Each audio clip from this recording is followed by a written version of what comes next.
जय भोलेनाथ। आप सभी का हमारे YouTube चैनल पर हार्दिक स्वागत है। आजकल आप शिव महापुराण कथा के पंचम खंड का रसपान कर रहे हैं। इससे पहले की वीडियो में आपको बताया गया था कि गुरु शुक्राचार्य का जन्म किस प्रकार हुआ था, किस प्रकार वे भोलेनाथ के उदर में कई सालों तक रहे, उसके बाद किस प्रकार वे बाहर आए। अगर आपने इससे पहले की वीडियो नहीं देखी है तो प्लीज़ ज़रूर देखिएगा। और उसी वीडियो में बहुत सारे भक्तों के नाम भी मैंने वीडियो के लास्ट में लिए हैं। जो लोग हमारे चैनल पर लगातार कमेंट करते रहते हैं, हर वीडियो के या कुछ वीडियो के लास्ट में मैं उनका नाम लेती रहती हूँ। आपने हमारे चैनल को इतना सारा प्यार दिया है, उसके लिए मेरे पास धन्यवाद करने के लिए शब्द भी नहीं है। इसी तरह से अपना प्यार, अपना सहयोग बनाए रखिएगा। आज की वीडियो में आप जानेंगे किस प्रकार गुरु शुक्राचार्य ने घोर तपस्या की थी, उनके पास जो मृत संजीवनी विद्या थी वो किस प्रकार से आई थी। और आज की इस वीडियो में भगवान कृष्ण का वर्णन भी किया गया है। सनत कुमार जी कहते हैं, हे व्यास जी, मुनिवर शुक्राचार्य को शिवजी से मृत्युंजय नामक मृत्यु का प्रशमन करने वाली परा विद्या किस प्रकार प्राप्त हुई थी। अब उसका वर्णन करता हूँ, उसे भी ध्यानपूर्वक सुनो। पूर्व काल की बात है, इन भृगुनंदन ने वाराणसीपुरी में जाकर प्रभावशाली विश्वनाथ जी का ध्यान करते हुए बहुत समय तक घोर तपस्या की थी। व्यास जी, उस समय उन्होंने वहीं पर एक शिवलिंग की स्थापना की और उसके सामने ही एक परम रमणीय कूप तैयार कराया। फिर प्रयास पूर्वक उन देवेश्वर को 1,00,000 बार द्रोण भरकर पंचामृत से और बहुत से सुगंधित द्रव्यों से स्नान कराया। फिर 1,000 बार परम प्रीतिपूर्वक चंदन, यक्षकर्दम और सुगंधित उपटन का उस लिंग पर अनुलेप किया। यक्षकर्दम एक प्रकार का लेप होता है जो कपूर, अगरू, कस्तूरी और कंकोल को मिलाकर बनाया जाता है। अनुलेप करने के बाद सावधानी के साथ परम प्रेम पूर्वक राज चंपक, जिसे अमलतास कहते हैं, धतूर, कनेर, कमल, मालती, कर्णिकार, कदम्ब, मौलसिरी, उत्पल, मल्लिका अर्थात चमेली, शतपत्री, सिंधुवार, ढाक, गुलदोपहरी, पुनाग, नाग केसर, केसर, नवमल्लिक यानी कि बेल मोगरा, चिबिलिक, रक्तदला, कुंद यानी कि माघ के महीने में खिलने वाला पुष्प, मुचुकंद, मदार, बिल्वपत्र, गुमा, मरुवृक, मरुआ, वृक, गंठीवन, दोना अत्यंत सुंदर आम के पल्लव, अगस्त्य, साल, कचनार, इनमें से प्रत्येक के पुष्पों और अन्य पल्लवों से तथा नाना प्रकार के रमणीय पत्तों और सुंदर कमलों से शंकर जी की विधिवत अर्चना की। उन्हें बहुत से उपहार समर्पित किए तथा शिवलिंग के आगे नाचते हुए शिव सहस्त्र नाम और अन्यान्य स्तोत्रों का गान करके शंकर जी का स्तवन किया।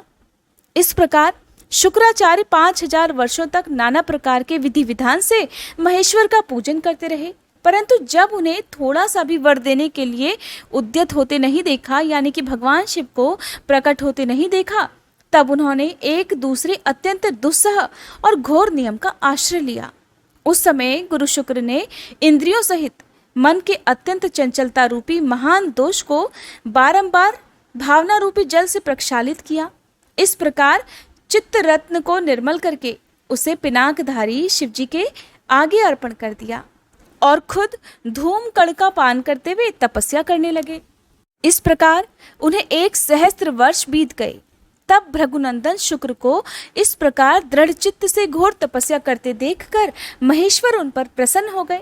फिर तो दक्ष कन्या पार्वती जी के स्वामी साक्षात विरूपाक्ष शंकर जी, जिनके शरीर की कांति सहस्त्रों सूर्यों से भी बढ़कर थी, उस लिंग से निकलकर शुक्र से बोले, महाभाग भृगुनंदन, तुम तो तपस्या की निधि हो। महामुने, मैं तुम्हारे इस कठिन तप से विशेष प्रसन्न हूँ। हे भार्गव, तुम अपना सारा मनोवांछित वर मांग लो, मैं प्रीतिपूर्वक तुम्हारी सारी मनोकामनाएं पूर्ण करूंगा। अब मेरे पास तुम्हारे लिए कोई भी वस्तु ऐसी नहीं है जो मैं दे ना सकूं। सनत कुमार जी कहते हैं, हे मुने, शंभु के इस परम सुखदायक और उत्कृष्ट वचन को सुनकर शुक्र प्रसन्न होकर आनंद समुद्र में निमग्न हो गए। उन कमल नयन द्विजवर शुक्र का शरीर परमानंद जनित रोमांच के कारण पुलकित हो उठा। तब उन्होंने हर्षपूर्वक शंभु के चरणों में प्रणाम किया। उस समय उनके नेत्र हर्ष से खिल उठे थे। फिर वे मस्तक पर अंजलि रखकर जय जयकार करते हुए अष्टमूर्तिधारी वरदायक शिवजी की स्तुति करने लगे। पृथ्वी, जल, अग्नि, वायु, आकाश, यजमान, चंद्रमा और सूर्य, इन आठों में अधिष्ठित शर्व, भव, रुद्र, उग्र, भीम, पशुपति, महादेव और ईशान, ये भगवान शिव की अष्टमूर्तियों के नाम हैं। भार्गव ने कहा, हे सूर्य रूप भगवान, आप त्रिलोकी का हित करने के लिए आकाश में प्रकाशित होते हैं और अपनी इन किरणों से समस्त अंधकार को दूर करके रात में विचरने वाले असुरों का मनोरथ नष्ट कर देते हैं। हे जगदीश्वर, आपको नमस्कार है।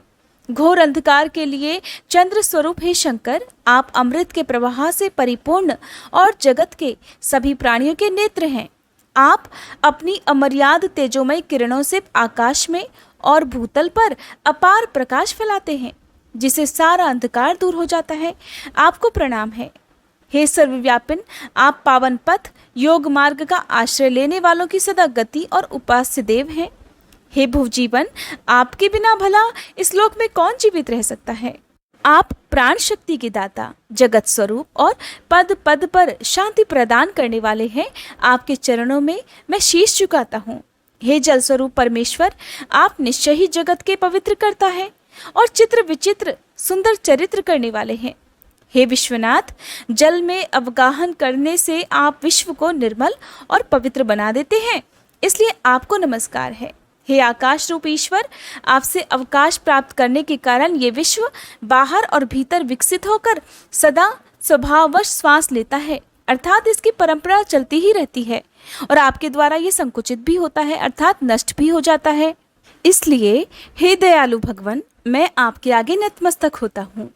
आप ही इस विश्व का भरण पोषण करते हैं। हे विश्वनाथ, आप मेरे अज्ञान रूपी तम का विनाश कर दीजिए। हे नागभूषण, आप स्तवनीय पुरुषों में सबसे श्रेष्ठ हैं। आप अपनी इन अष्टमूर्तियों से युक्त होकर इस फैले हुए विश्व को भली भांति विस्तृत करते हैं, अतः आपको मेरा अभिवादन है। सनत कुमार जी कहते हैं, हे मुनिवर, भृगुनंदन शुक्र ने इस प्रकार अष्टमूर्तिक स्तोत्र के द्वारा शिव जी का स्तवन करके भूमि पर मस्तक रख कर उन्हें बारंबार प्रणाम किया। जब अमित तेजस्वी भार्गव ने महादेव की इस प्रकार स्तुति की, तब शिवजी ने चरणों में पड़े हुए उन द्विजवर को अपनी दोनों भुजाओं से पकड़कर उठा लिया और परम प्रेम पूर्वक मेघ गर्जन की सी गंभीर और मधुर वाणी में कहा। उस समय शंकर जी के दांतों की चमक से सारी दिशाएं प्रकाशित हो उठी थी। महादेव बोले, हे विप्रवर कवे, तुम मेरे पावन भक्त हो। तात, तुम्हारे इस उग्र तप से, उत्तम आचरण से, लिंग स्थापन जन्य पुण्य से, लिंग की आराधना करने से, चित्त का उपहार प्रदान करने से, पवित्र अटल भाव से, अविमुक्त महाक्षेत्र काशी में पावन आचरण करने से मैं तुम्हें पुत्र रूप से देखता हूँ। अतः तुम्हारे लिए मुझे कुछ भी अदेय नहीं है। तुम अपने इसी शरीर से मेरी उदर दरी में प्रवेश करोगे और मेरे श्रेष्ठ इंद्रिय मार्ग से निकलकर पुत्र रूप में जन्म ग्रहण करोगे। हे महाशुचे, मेरे पास जो मृत संजीवनी नाम की निर्मल विद्या है, जिसका मैंने ही अपने महान तपोबल से निर्माण किया है, उस महामंत्र रूपा विद्या को आज मैं तुम्हें प्रदान करूंगा। क्योंकि तुम पवित्र तप की निधि हो, इसलिए तुम में उस विद्या को धारण करने की योग्यता भी विद्यमान है। तुम नियम पूर्वक जिस जिसके उद्देश्य से विद्वेश्वर की इस श्रेष्ठ विद्या का प्रयोग करोगे, वह निश्चय ही जीवित हो जाएगा। ये सर्वथा सत्य है। तुम आकाश में अत्यंत दीप्तमान तारा रूप से स्थित हो जाओगे। तुम्हारा तेज सूर्य और अग्नि के तेज को भी अतिक्रमण कर जाएगा। तुम ग्रहों में प्रधान माने जाओगे। हे सुव्रत, तुम्हारे उदय होने पर जगत में मनुष्यों के विवाह आदि सभी धर्म कार्य सफल होंगे। सभी नंदा अर्थात प्रतिपदा, षष्ठी और एकादशी तिथियां तुम्हारे संयोग से शुभ हो जाएंगी और तुम्हारे भक्त वीर संपन्न तथा बहुत सी संतान वाले होंगे। तुम्हारे द्वारा स्थापित किया हुआ ये शिवलिंग शुक्रेश नाम से विख्यात होगा। जो मनुष्य इस लिंग की अर्चना करेंगे, उन्हें सिद्धि की प्राप्ति हो जाएगी। जो लोग पूरे वर्ष नक्त व्रत परायण होकर शुक्रवार के दिन शुक्रकूप के जल से सारी क्रियाएं संपन्न करके शुक्रेश की अर्चना करेंगे, उन्हें जिस फल की प्राप्ति होगी वह भी मुझसे श्रवण करो। उन मनुष्यों में वीर्य की अधिकता होगी। उनका वीर्य कभी भी निष्फल नहीं होगा। वे पुत्रवान तथा पुरुषत्व के सौभाग्य से संपन्न होंगे, इसमें तनिक भी संदेह नहीं है। वे सभी मनुष्य बहुत सी विद्याओं के ज्ञाता और सुख के भागी होंगे। इस प्रकार वरदान देकर महादेव उसी लिंग में समाहित हो गए। तब भृगुनंदन शुक्र भी प्रसन्न मन से अपने धाम को चले गए। हे व्यास जी, शुक्राचार्य को जिस प्रकार अपने तपोबल से मृत्युंजय नामक विद्या की प्राप्ति हुई थी, उसका वृतांत तो मैंने तुमसे वर्णन कर दिया। अब और क्या सुनना चाहते हो? व्यास जी बोले, हे सर्वज्ञ सनत कुमार जी, आपने अनुग्रह करके प्रेम पूर्वक ऐसी अद्भुत और सुंदर कथा सुनाई है जो शंकर जी की कृपा से ओतप्रोत है। अब मुझे शशि मौली के उस उत्तम चरित्र के श्रवण करने की भी इच्छा है जिसमें उन्होंने प्रसन्न होकर बाणासुर को गणाध्यक्ष पद प्रदान किया था। सनत कुमार जी कहने लगे, हे व्यास जी, परमात्मा शंभु की उस कथा को जिसमें उन्होंने प्रसन्न होकर बाणासुर को गणनायक बना था, अब आदर पूर्वक श्रवण करो। इसी प्रसंग में महाप्रभु शंकर का वह सुंदर चरित्र भी आएगा जिसमें उन्होंने बाणासुर पर अनुग्रह करके श्री कृष्ण के साथ संग्राम किया था। हे व्यास जी, दक्ष प्रजापति की 13 कन्याएं कश्यप मुनि की पत्नियां थीं। वे सब के सब पतिव्रता और सुशीला थी। उनमें दिति सबसे बड़ी थी, जिसके लड़के दैत्य कहलाते हैं। अन्य पत्नियों से भी देवता तथा चराचर सहित समस्त प्राणी पुत्र रूप से उत्पन्न हुए थे। ज्येष्ठ पत्नी दिति के गर्भ से सर्वप्रथम 2 महाबली पुत्र पैदा हुए। उनमें हिरण्यकशिपु ज्येष्ठ था और उसके छोटे भाई का नाम हिरण्याक्ष था। हिरण्यकशिपु के 4 पुत्र हुए, जिनके नाम ह्लाद, अनुह्लाद, संग्लाद और प्रहलाद था। उनमें प्रहलाद जितेंद्रिय तथा महान विष्णु भक्त हुए। उनका नाश करने के लिए कोई भी दैत्य समर्थ नहीं हो सका। प्रहलाद का पुत्र विरोचन हुआ। वह दानियों में सर्वश्रेष्ठ था। उसने विप्र रूप से याचना करने वाले इंद्र को अपना सिर ही दे डाला था। उनका ये पुत्र बलि हुआ। ये महादानी और शिव भक्त था। उसने वामन रूपधारी विष्णु को सारी पृथ्वी दान कर दी थी। बलि का औरस पुत्र बाण हुआ। वह शिव भक्त, मानी, उदार, बुद्धिमान, सत्य प्रत्यय और सहस्त्रों का दान करने वाला था। उस असुरराज ने पूर्व काल में त्रिलोकी को तथा त्रिलोकाधिपतियों को बलपूर्वक जीतकर शोणितपुर में अपनी राजधानी बनाया और वहीं राज्य करने लगा। उस समय देवगण शंकर की कृपा से उस शिवभक्त बाणासुर के किंकर के समान हो गए थे। उसके राज्य में देवताओं के अलावा और कोई प्रजा दुखी नहीं थी। शत्रु धर्म का बर्ताव करने वाले देवता शत्रुतावश ही कष्ट झेल रहे थे।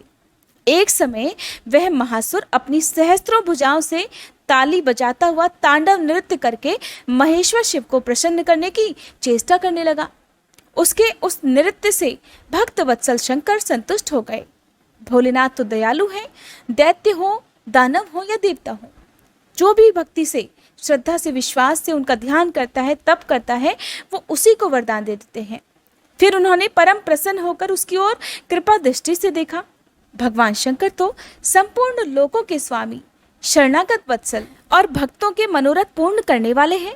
उन्होंने बलिनंदन महासुर बाण को वर देने की इच्छा प्रकट की। हे मुने, बलिनंदन महादेव बाण शिव भक्तों में श्रेष्ठ और परम बुद्धिमान था। उसने परमेश्वर शंकर को प्रणाम करके उनकी स्तुति की और कहने लगा, हे प्रभु, आप मेरे रक्षक हो जाइए और पुत्रों तथा गणों सहित मेरे नगर के अध्यक्ष बनकर सर्वथा प्रीति का निर्वाह करते हुए मेरे पास ही निवास कीजिए। सनत कुमार जी कहते हैं, हे महर्षि, वह बलिपुत्र बाण निश्चय ही शिवजी की माया से मोह में पड़ गया था। इसलिए उसने मुक्ति प्रदान करने वाले दुराराध्य महेश्वर को पाकर भी ऐसा वर मांगा।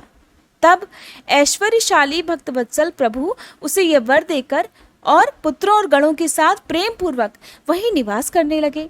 एक बार बाणासुर को बड़ा ही गर्व हो गया। उसने तांडव नृत्य करके शंकर जी को संतुष्ट किया। जब बाणासुर को ये ज्ञात हो गया कि पार्वती वल्लभ शिव जी प्रसन्न हो गए हैं, तब वह हाथ जोड़कर सिर झुकाए हुए बोला, हे देवाधिदेव महादेव, आप तो समस्त देवताओं के शिरोमणि हैं। आपकी ही कृपा से मैं बलि हुआ हूँ। अब आप मेरा उत्तम वचन भी सुनिए। देव, आपने जो मुझे 1000 भुजाएं प्रदान की हैं, ये तो मुझे अब महान भार रूप लग रही है, क्योंकि इस त्रिलोकी में मुझे आपके अलावा अपनी जोड़ का और कोई योद्धा ही नहीं मिला। इसलिए हे वृषभध्वज, युद्ध के बिना इन पर्वत सरीखी सहस्त्रों भुजाओं का लेकर मैं क्या करूं? मैं अपनी इन परिपुष्ट भुजाओं की खुजली मिटाने के लिए युद्ध की लालसा से नगरों और पर्वतों को चूर्ण करता हुआ दिग्गजों के पास भी गया, परंतु वे भी भयभीत होकर भाग खड़े हुए। मैंने यम को योद्धा, अग्नि को महान कार्य करने वाला, वरुण को गौओं का पालन करता गोपाल, कुबेर को गजाध्यक्ष, नैऋति को सैरंध्री और इंद्र को जीतकर सदा के लिए करद बना लिया है। महेश्वर, अब मुझे किसी ऐसे युद्ध के प्राप्त होने की बात बताइए जिससे मेरी ये भुजाएं या तो शत्रुओं के हाथों से छूटे हुए शस्त्रास्त्रों से जर्जर होकर गिर जाएं, या फिर हजारों प्रकार से शत्रु की भुजाओं को ही गिरा दें। बस मेरी यही इच्छा है प्रभु, इसे ही पूर्ण करने की कृपा करें। सनत कुमार जी कहते हैं, मुनि श्रेष्ठ, उसकी बात सुनकर भक्त बाधा पहारी तथा महामन्यु स्वरूप रुद्र को कुछ क्रोध आ गया। तब वे महान अद्भुत अट्टहास करके बोले, अरे अभिमानी, संपूर्ण दैत्यों के कुलों में नीच, तुझे सर्वथा धिक्कार है, धिक्कार है। तू बलि का पुत्र और मेरा भक्त है, तेरे लिए ऐसी बात कहना उचित नहीं है। अब तेरा ये घमंड चूर चूर होगा। तुझे शीघ्र ही मेरे समान बलवान के साथ अचानक महान भीषण युद्ध प्राप्त होगा। उस संग्राम में तेरी ये पर्वतसरी की भुजाएं जालौनी लकड़ी की तरह शास्त्रास्त्रों से छिन्न भिन्न होकर धरती पर गिरेंगी। हे दुष्टात्मा, तेरे आयुधागार पर स्थापित तेरा जो ये मनुष्य के सिर वाला मयूर ध्वज फहरा रहा है, इसका जब वायु भय के बिना पतन हो जाएगा, तब तू अपने चित्त में समझ लेना कि वह महान भयानक युद्ध आ पहुंचा है। उस समय तू घोर संग्राम का निश्चय करके अपनी सारी सेना के साथ वहां जाना। इस समय तू अपने महल को लौट जा, क्योंकि इसी में तेरा कल्याण है। हे दुर्मते, वहां तुझे प्रसिद्ध बड़े बड़े उत्पात दिखाई देंगे। ऐसा कहकर गर्भहारी भक्तवत्सल भगवान शंकर मौन हो गए। सनत कुमार जी कहने लगे, हे मुने, यह सुनकर बाणासुर ने दिव्य पुष्पों की कलियों से अंजलि भरकर रुद्र की अभ्यर्चना की और फिर उन महादेव को प्रणाम करके वह अपने घर को लौट गया। फिर किसी समय दैववश उसका वह ध्वज अपने आप टूटकर गिर गया। ये देखकर बाणासुर हर्षित होकर युद्ध करने के लिए तत्पर हो गया। वह अपने हृदय में विचार करने लगा कि कौन सा युद्ध प्रेमी योद्धा किस देश से आएगा, जो नाना प्रकार के शास्त्रास्त्रों का परागामी विद्वान होगा और मेरी सहस्त्रों भुजाओं को ईंधन की तरह काट डालेगा, और मैं भी अपने अत्यंत तीखे शस्त्रों से उसके सैकड़ों टुकड़े कर डालूंगा। इसी समय शंकर जी की प्रेरणा से वह काल आ गया। एक दिन बाणासुर की कन्या उषा वैशाख मास में माधव की पूजा करके मांगलिक श्रृंगार से सुसज्जित होकर रात के समय अपने गुप्त अंतःपुर में सो रही थी। उसी समय वह स्त्री भाव को प्राप्त हो गई। तब देवी पार्वती की शक्ति से उषा को स्वप्न में श्री कृष्ण के पौत्र अनिरुद्ध का मिलन प्राप्त हुआ। जागने पर वह व्याकुल हो गई और उसने अपनी सखी चित्रलेखा से स्वप्न में मिले हुए उस पुरुष को ला देने के लिए कहा। तब चित्रलेखा ने कहा, हे देवी, तुमने स्वप्न में जिस पुरुष को देखा है उसे भला मैं कैसे ला सकती हूँ, जबकि मैं उसे जानती भी नहीं। उसके ऐसा कहने पर दैत्य कन्या उषा प्रेमांध होकर मरने पर उतारू हो गई। तब उस दिन उसकी उस सखी ने उसे बचा लिया। हे मुनि श्रेष्ठ, कुंभांड की पुत्री चित्रलेखा बड़ी बुद्धिमती थी और वह बाण तनया अर्थात बाण की पुत्री उषा से फिर बोली। चित्रलेखा ने कहा, हे सखी, जिस पुरुष ने तुम्हारे मन का अपहरण किया है उसे बताओ तो सही। इस त्रिलोकी में वो कहीं भी होगा तो मैं उसे लाऊंगी और तुम्हारा ये कष्ट भी दूर करूंगी। सनत कुमार जी कहते हैं, हे महर्षि, ऐसा कहकर चित्रलेखा ने वस्त्र के पर्दे पर देवताओं, दैत्यों, दानवों, गंधर्वों, सिद्धों, नागों और यक्ष आदि के चित्र अंकित किए। फिर वह मनुष्यों का चित्र बनाने लगी। उनमें वृषणी वंशियों का प्रकरण आरंभ होने पर उसने शूर, वसुदेव, राम, कृष्ण और नरश्रेष्ठ प्रद्युम्न का चित्र बनाया। क्या ये आप जानते हैं ये किस चित्र की बात हो रही है? आजकल किसी व्यक्ति को पहचानने के लिए जो उसका स्केच बनाया जाता है, ये मॉडर्न आर्ट भी कहलाती है। और आप जानते हैं ये आर्ट कोई आज की नहीं है, इसकी खोज, ये सब देन हमारे शिव महापुराण में वर्णित है। इसीलिए कहते हैं हमारे देश की संस्कृति, हमारी सभ्यता, हमारी परंपराएं महान है, प्राचीन है, और सारी संस्कृतियां जो अन्य हैं वो सब हमारे सनातन धर्म की ही देन है। इसीलिए तो हमारा धर्म महान है। बहुत ही कम लोग जानते हैं कि ये सारी बातें कितनी सच हैं। हो सके तो आप इन कथाओं को खुद दूसरों को सुनाइएगा, इन वीडियोस को दूसरों तक शेयर कीजिएगा। चित्र बनाते बनाते जब उसने शूर, वसुदेव, राम, कृष्ण और नरश्रेष्ठ प्रद्युम्न का चित्र बनाया, फिर जब उसने प्रद्युम्न नंदन अनिरुद्ध का चित्र बनाया, तब उसे देखकर उषा लज्जित हो गई। उसका मुख अवनत हो गया और हृदय हर्ष से भर गया। उषा ने कहा, सखी, रात में जो मेरे पास आया था और जिसने मेरे चित्त रूपी रत्न को चुरा लिया है, वो चोर पुरुष यही तो है। प्यारी सखी, यही है वो पुरुष। फिर उषा के अनुरोध करने पर चित्रलेखा ज्येष्ठ कृष्ण चतुर्दशी को द्वारकापुरी पहुंचकर क्षण मात्र में ही पलंग पर बैठे हुए अनिरुद्ध को महल में से उठा लाई। वह दिव्य योगिनी थी। उषा अपने प्रीतम को पाकर बड़ी प्रसन्न हो गई। इधर अंतःपुर के द्वार की रक्षा करने वाले बेतधारी पहरेदारों ने चेष्टाओं से और अनुमान से इस बात को लक्ष्य कर लिया। उन्होंने एक दिव्य शरीरधारी, दर्शनीय, साहसी और समरप्रिय नवयुवक को कन्या के साथ दुःशीलता का आचरण करते हुए देख भी लिया। उसे देखकर कन्या के अंतःपुर की रक्षा करने वाले उन महाबली पुरुषों ने बलिपुत्र बाणासुर के पास जाकर सारी बातें बताते हुए कहा, देव, पता नहीं आपके अंतःपुर में बलपूर्वक प्रवेश करके कौन पुरुष छिपा हुआ है। कहीं वो इंद्र तो नहीं है जो वेश बदलकर आपकी कन्या का उपभोग कर रहा है। हे महाबाहु दानवराज, उसे यहाँ देखिए और जैसा उचित समझिए वैसा कीजिए। इसमें हम लोगों का कोई दोष नहीं है। सनत कुमार जी कहते हैं, हे मुनिश्रेष्ठ, द्वारपालों का ये वचन तथा कन्या के दूषित होने का कथन सुनकर महाबली दानवराज बाण आश्चर्यचकित हो गया। फिर वह कुपित होकर अंतःपुर में जा पहुंचा। वहां उसने प्रथम अवस्था में वर्तमान दिव्य शरीरधारी अनिरुद्ध को देखा। उसे महान आश्चर्य हुआ। फिर उसने उसका बल देखने के लिए 10,000 सैनिकों को भेजकर आज्ञा दी कि इसे मार डालो। सेना ने अनिरुद्ध पर आक्रमण कर दिया। तब अनिरुद्ध ने बात ही बात में 10,000 सैनिकों को काल के हवाले कर दिया। फिर तो असंख्य सेना पर सेनाएं वहां आने लगी और अनिरुद्ध उन्हें काल का ग्रास बनाने लगे। फिर उन्होंने बाणासुर का वध करने के लिए एक शक्ति हाथ में ली जो कालाग्नि के समान भयंकर थी। फिर उसी रथ की बैठक में बैठे हुए बाणासुर पर प्रहार भी कर दिया। उसकी गहरी चोट खाकर वीरवर बाण उसी क्षण घोड़ों सहित वहीं अंतर्ध्यान हो गया। फिर महावीर बलिपुत्र बाणासुर ने, जो महान बल संपन्न और शिवभक्त था, छलपूर्वक नागपाश से अनिरुद्ध को बांध दिया। इस प्रकार उन्हें बांधकर और पिंजरे में कैद करके वह युद्ध से उपराम हो गया। फिर बाण कुपित होकर महाबली सूतपुत्र से बोला, सूतपुत्र, घास फूस से ढके हुए अगाध कुएं में ढकेलकर इस पापी को मार डाल, और अधिक क्या कहूं, इसे तो सर्वथा मार ही डालना चाहिए। सनत कुमार जी कहते हैं, मुने, उसकी ये बात सुनकर उत्तम मंत्रियों में श्रेष्ठ धर्म बुद्धि निशाचर कुंभांड ने बाणासुर से कहा, हे देव, थोड़ा विचार तो कीजिए। मेरी समझ में तो ये कर्म करना उचित नहीं लगता, क्योंकि इसके मारे जाने पर अपना आत्मा ही आहत हो जाएगा। पराक्रम में तो ये विष्णु के समान दिख रहा है।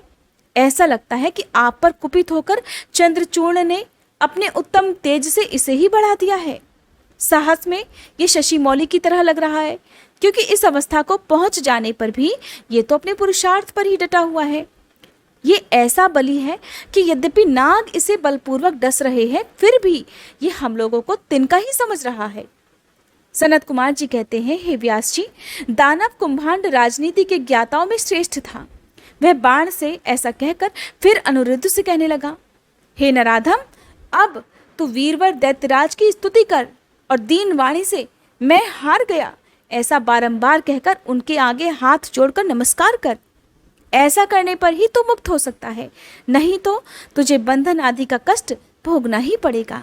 उसकी बात सुनकर अनिरुद्ध उत्तर देते हुए बोले, हे दुराचारी निशाचर, तुझे क्षत्रिय धर्म का ज्ञान नहीं है। अरे, शूरवीर के लिए दीनता दिखाना और युद्ध से मुख मोड़कर भागना मरने से बढ़कर कष्टदायक होता है, और मेरे विचार से तो विरुद्धाचरण कांटे की तरह चुभने वाला होता है। वीरमानी क्षत्रिय के लिए रणभूमि में सदा सामने लड़ते हुए मरना ही श्रेयस्कर है। भूमि पर पड़कर हाथ जोड़े हुए दीन की तरह मरना तो बिल्कुल नहीं।